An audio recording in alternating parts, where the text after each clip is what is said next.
ఈ లోక యాత్రలో మనం ముందు కొనసాగుతున్నప్పుడు ఎన్నెన్నో మనం ఎదుర్కోవాల్సి వస్తుంది. ఎన్నెన్నో స్థితిగతులు మనకు ఎదురవుతూ ఉంటాయి. కానీ నీకు ఎక్కడికి వస్తే ఉపశమనం కలుగుతుంది, ఎక్కడికి వస్తే నీకు ఇది నాకు సురక్షితమైన స్థలము, ఇది నేను నమ్మదగినటువంటి స్థలము, నాకు నిరీక్షణ కలిగే స్థలము, ఇక్కడ ఉంటే నాకు శరణు వేడుకుంటే శరణు దొరుకునే స్థలము ఎక్కడ ఉందని వెదిగితే అది యేసు పాదాల దగ్గర మాత్రమే నీకు నాకు దొరుకుతుంది. ఎందుకంటే మనల్ని పిలిచిన దేవుడు నమ్మదగిన వాడు.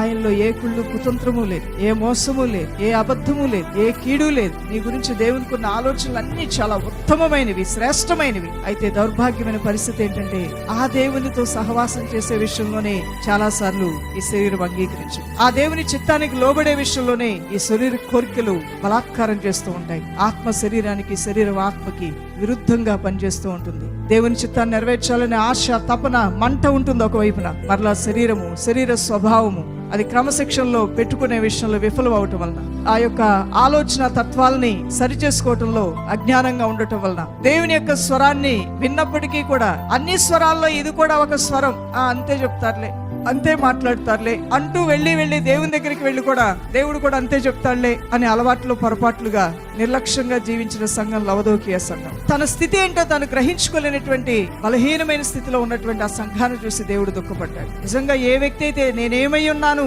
నా ఆత్మీయ మెట్లు నేను ఎంతవరకు ఎక్కగలిగాను, నా కుటుంబంలో నేను చేయవలసిన నా బాధ్యతలు నేను ఎంతవరకు చేశాను, ఇంకా చేయవలసినవి ఏంటి, అదేవిధంగా నా చదువులోను నాకు ఇవ్వబడినటువంటి రెస్పాన్సిబిలిటీస్ విషయంలో నేను ఏ రీతిగా నిర్వర్తిస్తున్నానని ఎవరికి వారుగా యోచన చేసుకోగలిగితే ఆ జీవితం చాలా ఆనందమయంగా దేవుడు చేస్తాడు. రక్షణ వస్త్రాన్ని కోల్పోయావు, విశ్వాస జీవితాన్ని కోల్పోయావు, భక్తిలో భ్రష్టుడు అయిపోయావు, కానీ నా స్థితి ఇది అనేది గ్రహించుకోలేనటువంటి అజ్ఞానంలో, అంధకారంలో ఉన్నావని దేవుడు మాట్లాడుతూ ఉన్నాడు. ఆ సంఘంతో కూడా మంచి వారిని మెచ్చుకునే దేవుడు కాదు, భక్తులకే ఇంకా దీవెనలిచ్చే దేవుడు మాత్రమే కాదు, తన బిడ్డలు బలహీనలైపోతే వారిని కూడా బలవంతులతో పాటు నడిపించాలని ఆశపడే దేవుడు మన దేవుడు.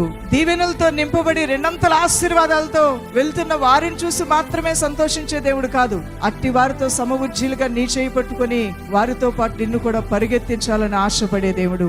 మొదటి స్థానంలో ఉన్న వారిని చూసి ఘనపరిచే దేవుడే కాదు, కడపటి స్థితిలో ఉన్న నిన్ను కూడా మొదటి స్థితికి తీసుకొని రావాలని ఆశపడే దేవుడు నీ దేవుడు.